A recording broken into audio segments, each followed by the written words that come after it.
Pygmalion's Dream shows a naked young woman sitting on a lion. She is situated on a kind of stage, predominantly laid out with red fabric. Around her there are sculptures which partly remind you of ancient history. Unlike the woman and the lion, who both seem to be alive, the other figures are easily distinguished as sculptures due to their different coloring.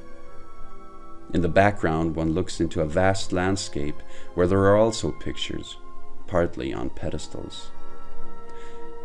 Next to the ancient sculptures, however, the putti look very much alive despite their grey coloring.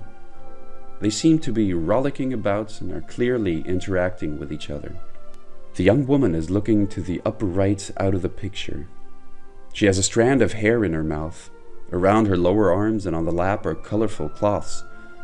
The lion appears to be nestling against her leg. His front paws are very daintily laid over each other, although the claws of his left paw do look pretty dangerous. To the right, in the foreground, there is a grid going back perspectively. From there, a spotlight illuminates the scene. In order to classify this picture, it is certainly necessary to occupy oneself with the story depicted here.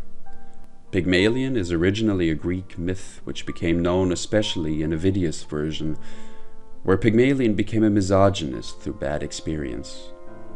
He lives on only for sculpting. One day, he creates a female statue out of ivory, which turns out so natural that he falls in love with it.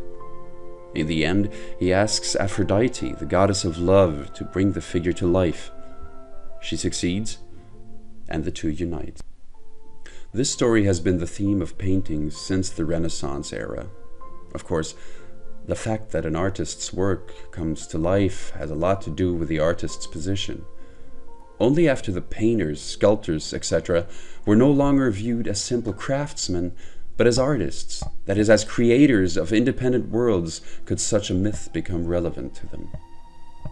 It may be surprising at first sight that Kaikaoss, an Afghan artist, has taken up a Greek myth in the version of a classic Roman poet. The artist as the creator of new worlds, as a producer of things parallel to nature in that sense, this especially fits Kaikaoss like hardly any other predicate.